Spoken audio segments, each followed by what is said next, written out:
Queria convidar você a pegar o esboço da mensagem que está no boletim, e pegar um lápis ou uma caneta para que você possa acompanhar também. Você que está na internet, nós queremos que Deus fale o seu coração, continue abençoando sua vida através dessa mensagem, e também queremos que você pegue o esboço que está aí disponível para que você possa acompanhar essa mensagem. Minha história com Deus. Nós estamos, durante esse mês, falando sobre evangelismo, como que nós podemos ajudar pessoas a poderem fazer aquela afirmação: eu encontrei vida, eu encontrei salvação, eu encontrei Jesus.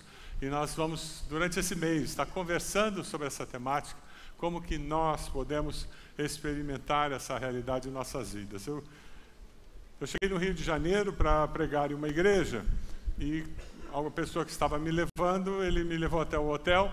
A moça do hotel pediu os documentos, e ela disse: o senhor vai ficar quanto tempo? E eu disse: olha, para ser bem sincero, eu não tenho a menor ideia de quanto tempo eu vou ficar hospedado aqui. Eu não sei se eu vou ter que sair de manhã cedo com mala ou não. Aí o rapaz que estava comigo já interrompeu e disse: não, o pastor vai ficar uma diária aqui, e tem mais meia diária, que é para que ele venha do evento, descanse à tarde, antes dele viajar no final da tarde. Ela disse: ah, tá bom. Olhou ali e disse: realmente existe a reserva para isso, então não tem problema. Quando ela terminou de falar isso e começou a escrever, eu disse para ela: você percebe a importância de você ter alguém que sabe o que vai acontecer com você e que se importa com você? Ela parou de escrever, olhou para mim. Eu disse: eu não precisava saber, ele sabia, e ele quer o melhor para mim. Eu tinha tranquilidade que eu podia chegar aqui e tudo ia estar resolvido. E isso acontece com Deus, com relação a nós. Deus sabe todas as coisas, Deus está no controle de todas as coisas. Então, mesmo quando eu não sei o resultado que vai dar, eu não sei o que vai acontecer comigo, eu posso descansar, porque eu sei que tem alguém cuidando. E essa pessoa que sabe, ela tem o maior interesse em me abençoar, em demonstrar amor por mim. Eu terminei de falar isso, a mocinha que tinha parado de escrever, ela olhou para mim e disse: interessante, eu nunca tinha pensado assim. Eu vou para casa pensar nessa história, eu acho que isso aí serve. Eu gostei de saber disso, de que Deus cuida, e eu posso descansar porque eu sei que Ele cuida e vai fazer o melhor para mim. Eu nunca mais encontrei aquela moça, mas eu agradeço a Deus a oportunidade de plantar uma sementinha de fé, de amor a Deus, de confiança em Deus no coração dela. Testemunhar, na realidade, não é você convencer a pessoa que você está certa e ela errada, convencer a pessoa que a religião dela é falsa e a tua é verdadeira. Isso não é evangelizar. Evangelizar, na realidade, é você dar evidência do poder de Deus na sua vida. A palavra testemunha, que nós encontramos no grego, ela se traduz como mártir. E, na realidade, fala de alguém que está contando a história do que aconteceu.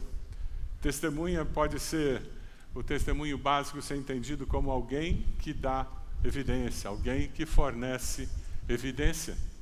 Ser testemunha não é pregar, ser testemunha não é dar aula de Bíblia, tudo coisas boas e importantes que devemos fazer, mas ser testemunha é simplesmente apresentar evidência da realidade, do poder de Deus na nossa vida. Quando você tem isso na mente, fica mais fácil você entender o desafio que Jesus deu para todos aqueles que se chamam seus discípulos, de ir e fazer discípulos, testemunhar falando do seu amor. E quando você pensa em você dar testemunho, você precisa ter uma convicção importantíssima: o seu testemunho é único, ninguém tem nada igual àquilo. Ninguém teve uma experiência igual à sua com Deus. É única a sua história. E isso faz com que o seu testemunho seja tremendamente poderoso, porque é uma história que ninguém viveu e ninguém contou, a menos que você conte.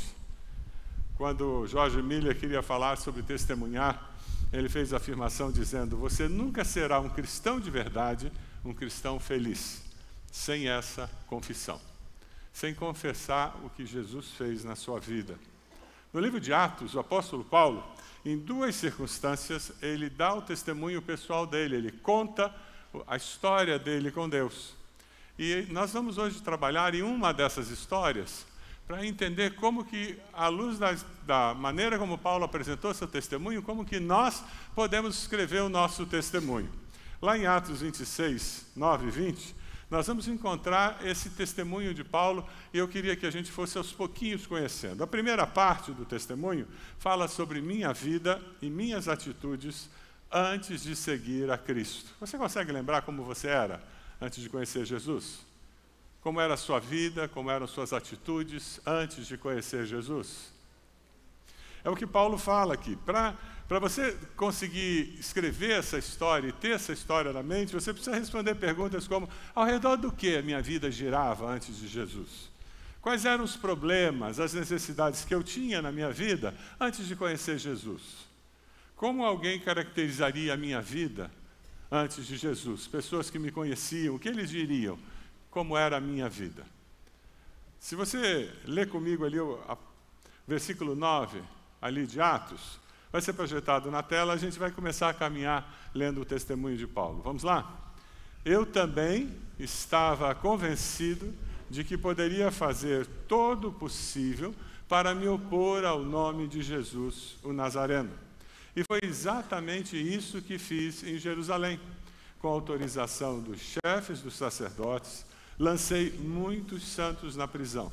E quando eles eram condenados à morte, eu dava o meu voto contra eles. Muitas vezes ia de uma sinagoga para outra a fim de castigá-los, e tentava forçá-los a blasfemar.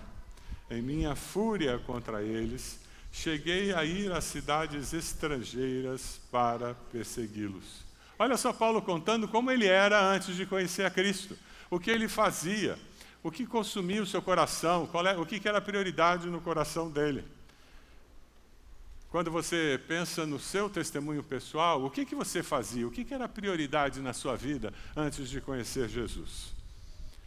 Quando eu vou contar o meu testemunho pessoal, eu costumo dizer que eu nasci num lar onde a gente lia a Bíblia, eu ia à igreja, mas conforme os anos foram passando, tudo isso foi se tornando vazio e sem significado para mim.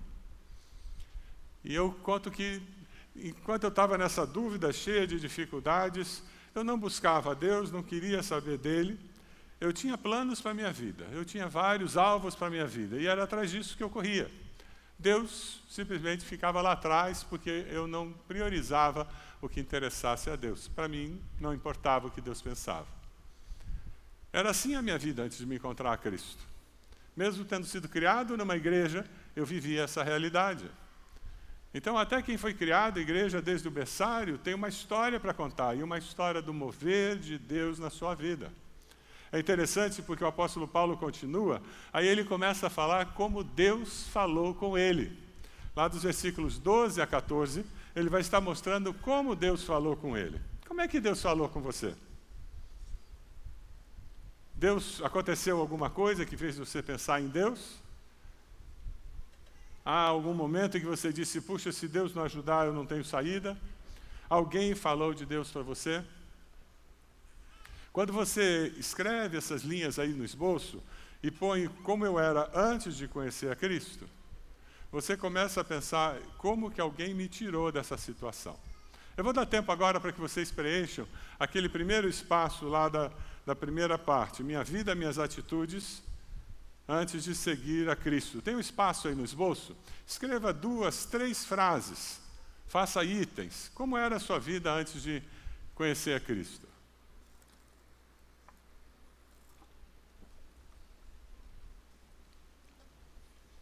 Não precisa fazer uma redação muito grande. O teu testemunho tem que ser tão ágil, tão pequeno, que você possa contar na fila do ônibus, na fila do banco, do mercado. Você está numa sala de espera de médico e você compartilha aquilo. Se a pessoa está interessada, ela vai fazer mais perguntas. Se ela não está interessada, ela vai dizer: e o coxa continua perdendo, né? Ou seja, ela vai mudar de assunto. E não tem problema, ela tem todo o direito de mudar de assunto.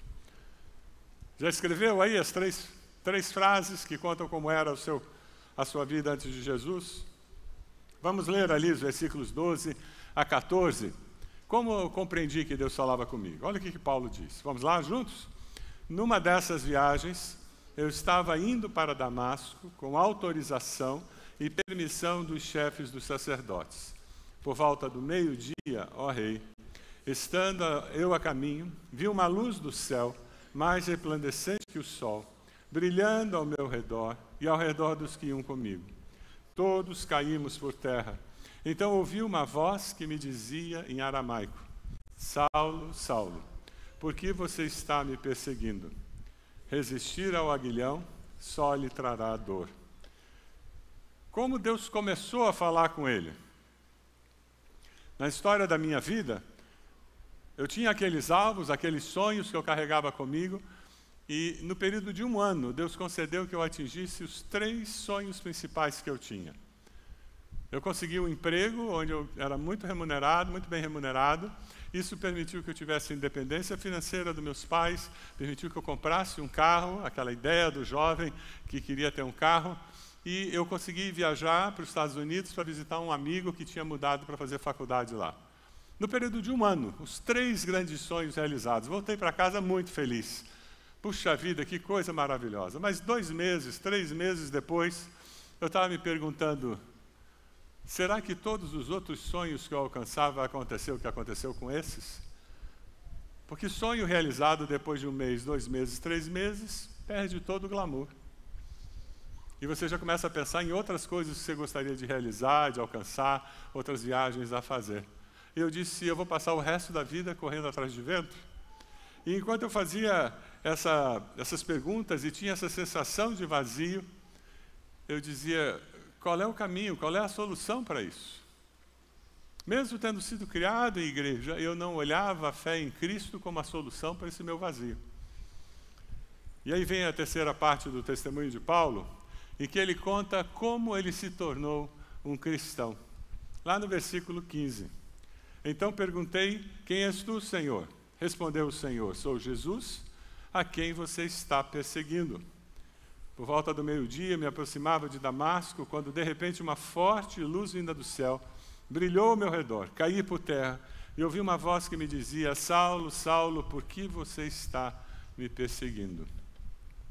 O que aconteceu na sua vida que fez com que você percebesse que Deus estava atrás de você e que moveu você a querer assumir um compromisso com Ele? Isso pode ser um momento pontual, num culto, num acampamento, isso pode ser um período. Durante os 6 meses daquele ano, Deus foi falando comigo, meu coração foi mudando, e quando eu vi, eu tinha assumido um compromisso com Cristo. Não existe fórmula de que todo mundo teve a mesma experiência com Deus. Graças a Deus, Ele trabalha conosco individualmente, com as nossas características, com a nossa história de vida. Se eu for contar o meu testemunho pessoal nessa parte, ele é muito fácil. Eu tinha começado a me perguntar, e agora, o que vai ser da minha vida? Será que alcançar os outros objetivos vai me trazer satisfação? Ou eu vou me sentir tão vazio quanto eu me senti? Será assim por toda a vida, realizar sonhos depois de sentir que precisa mais? Foi então que alguém me convidou para ir a um acampamento no período de carnaval, em um culto ao redor da fogueira, no último dia do acampamento. Eu fugi de todas as reuniões daquele acampamento. Eu me escondia quando tinha culto, quando tinha reunião. Eu só aparecia na hora do esporte. Mas no culto da fogueira eu não consegui me esconder. Eles me acharam antes. Me deram uma Bíblia e me levaram para o culto da fogueira. E eu estava lá naquele culto da fogueira e eles cantaram, falaram, teve mensagem, testemunhos, e o testemunho de uma jovem foi usado por Deus para mexer comigo. Ela disse, eu sofria de uma doença que eu chamo de doença de filho de crente. Uma doença de alguém que é cristão, que sabe tudo, conhece tudo, mas não vive nada. Já conhece alguém com essa doença? Eu sei tudo, já vivi até boa parte disso, mas eu não vivo nada no momento. E ela disse, eu encontrei a cura para essa doença. A cura para essa doença se resume em buscar ao Senhor 24 horas por dia. E eu comecei a chorar quando ela deu aquele testemunho. O culto acabou, todo mundo foi embora, eu fiquei sozinho, à beira daquele lago, com a fogueira apagando, um céu estrelado. Eu me lembro que eu me ajoelhei do lado daquela fogueira. E a minha oração foi, Deus, eu estou cansado de tentar ser feliz à minha maneira. De hoje em diante, minha vida está nas tuas mãos, faz o que o Senhor quiser. E eu virei para Deus e disse, Mas Deus, e levantei a Bíblia que tinha me dado, faça com que isso aqui seja verdade na minha vida. Eu não quero ser mais um hipócrita por aí. Uma das barreiras que eu tinha na minha vida era crentes que batiam no peito, estavam na liderança da igreja e que não tinham vida cristã saudável. Eram hipócritas, eram fingidos. Eu voltei para casa. E a minha vida começou a ser uma vida diferente. Se Deus deixasse de nos amar, Ele teria que deixar de existir. Por quê? Porque Deus é amor. Naquele tempo que eu não estava buscando a Deus, Deus continuava a me amar. Se você não está buscando a Deus, isso não mudou em nada o coração de Deus. Ele continua amando você incondicionalmente. Porque Deus é amor. Ele nos ama apesar de nós. E o que eu descobri ali é que Deus me amava, que Deus se importava com a minha vida. E eu comecei a descobrir o que ser cristão significava para mim. Se você ler o texto, você vai descobrir que Paulo dá testemunho para o rei, dizendo: agora levante-se e fique em pé, eu lhe apareci para constituí-lo servo e testemunha do que você viu a meu respeito e do que lhe mostrarei. Eu livrarei do seu próprio povo e dos gentios aos quais eu envio, para abrir-lhes os olhos e convertê-lo. Se você vai lá no outro capítulo onde Paulo dá o testemunho, ele diz assim, no versículo 19: assim, rei Agripa não foi desobediente à visão celestial. Preguei em primeiro lugar aos que estavam em Damasco, depois aos que estavam em Jerusalém, em toda a Judeia, e também aos gentios, dizendo que se arrependessem e se voltassem para Deus, praticando obras que mostrassem o seu arrependimento. O contraste entre Paulo, que ele antes perseguia, agora ele era perseguido. Antes ele matava, agora ele corria o risco de morte. Antes ele negava a veracidade da mensagem cristã, hoje ele pregava arrependimento para perdão de pecados e para aceitar Jesus como Salvador. O seu testemunho deve ter esse contraste entre como eu era e como eu sou. Eu tinha medo da morte e agora foi resolvido esse medo da morte. Eu era uma pessoa muito ansiosa e agora Jesus me ajuda a lidar com a minha ansiedade. Eu tinha medo do escuro e agora eu não tenho mais medo do escuro. Eu era escravo de vícios e agora eu estou liberto desses vícios. Tem que ter esse contraste. O que aconteceu comigo é que aquele rapaz que tinha sido criado em igreja, mas não vivia nada, eu voltei daquele acampamento para a mesma faculdade, para a mesma família, para a mesma igreja, mas eu era uma pessoa diferente. Tudo na minha vida continuava igual, mas eu não continuava igual. Agora eu li a carta de Coríntios e não era mais uma carta escrita por Paulo para pessoas que tinham vivido 2000 anos atrás. Não, eu li aquela carta e o Espírito de Deus me fazia entender aquela carta. Aconteceu isso com você quando você se converteu? Parece que tiraram escamas dos olhos e agora eu leio a Bíblia e consigo entender. Minha vida mudou. Meu relacionamento com meus pais mudou, meu relacionamento no ambiente de trabalho mudou, porque eu era uma pessoa diferente. A minha vida estava cheia do amor de Deus. E eu comecei a contar para todo mundo o que Deus estava fazendo na minha vida. O desejo do coração de Deus é que eu e você estejamos contando essa história para as pessoas com quem a gente trabalha, se encontra no mercado, que a gente estuda com elas, fazem parte das nossas famílias, em oportunidades variadas, que nós estejamos contando essa história de amor que nós tivemos com o nosso Deus. Quando eu pedi para você ir escrevendo aí nesse esboço essas frases, o meu pedido é que você fosse colocando essas frases no esboço para sair daqui com essa história abreviada para ser contada.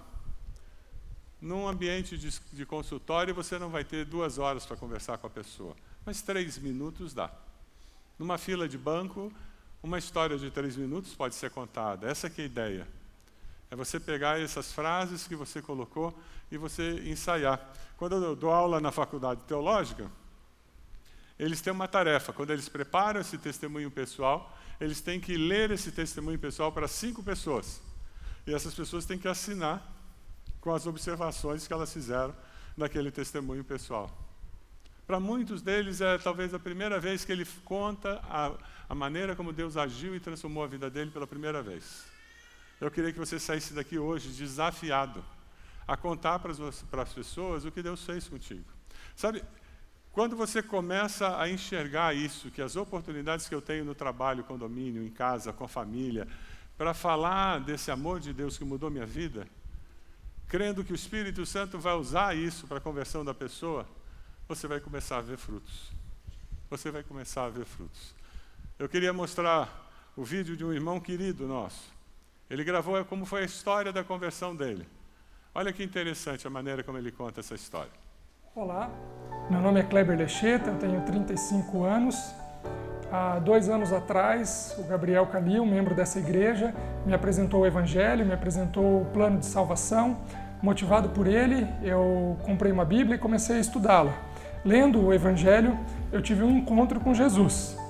E esse encontro me levou a um episódio em 5 de março de 2017. Eu e minha esposa andávamos em praça pública e eu recebi um milagre de uma libertação de um vício de mais de 20 anos. Meu coração se encheu de alegria e naquele momento eu lia Gênesis capítulo 26 e foi um período em que o Espírito Santo me falou: o lugar de adoração é no templo. A partir daí eu busquei uma igreja e então eu encontrei a IBB. Na IBB eu fui recebido pelo pastor Marcos, que me apresentou e me acolheu no seu PGM. Eu recebi um discipulador, o Everon, que caminhou comigo e caminha até hoje, me preparou para o batismo. Eu encontrei na IBB o amor de Cristo. Eu fui amado e acolhido por muitas pessoas, para chegar no momento que eu estou da vida, emocionalmente curado, estável, com um passado deixado para trás. Eu recebi o amor das pessoas que aqui estão. Amém? Glória a Deus, Paulo Kleber. E porque muitas pessoas têm cumprido esse propósito, têm aceito esse desafio e experimentado essa alegria de testemunhar, de dar evidência, nós temos muitas pessoas que poderiam subir aqui e contar uma história parecida. De alguém que falou e começou a buscar a Deus, e começou a buscar a Bíblia, e quando começou a vir aos cultos, se converte, vai num pequeno grupo, porque Deus está agindo. E o meu desafio hoje para você é que você pense aí nesse papel que você tem, escreva 5 nomes dos seus sementes, pessoas que podem ouvir essa história e que elas serão abençoadas, impactadas. Você consegue escrever 5 nomes? Põe aí no teu papel 5 nomes de pessoas a quem você pode dizer: olha, eu tenho uma história para te contar. Quem sabe você pode dizer: olha, no culto lá da igreja, eles fizeram uma dinâmica e eu queria compartilhar com você o resultado. Aí você lê, de repente você escreve no papel e lê. Mas tem que ser curto, 3 minutos. Talvez você não vai ler no papel, mas você vai contar essa história, como a gente está contando aqui. Se a pessoa não quer ouvir mais, ela vai mudar de assunto. Se ela quer ouvir mais, você vai poder conversar mais com ela. Mas você já deu evidência e o Espírito Santo usará aquilo para permanecer. O meu testemunho eu sempre termino com um versículo. E o meu versículo é João 14,6. Eu sou o caminho, a verdade e a vida. Ninguém vem ao Pai, senão por mim. Porque eu encontrei vida, e vida abundante. Por isso que esse texto eu sempre falo no final do meu versículo, do meu testemunho. João 14,6. Testemunhar não é pregar. Testemunhar é dar evidência do poder de Deus agindo na nossa vida. Testemunhar é dar evidência do poder de Deus agindo em nossa vida. Você pode fechar seus olhos?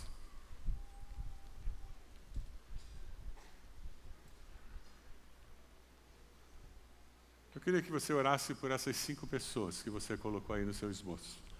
Diga o nome delas para Deus.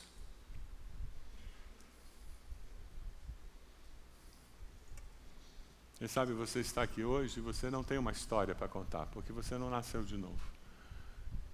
Nesse momento, arrependa-se dos seus pecados. Confesse Jesus como Senhor e Salvador da sua vida. Entregue-se a Ele. E você vai começar a viver uma nova vida.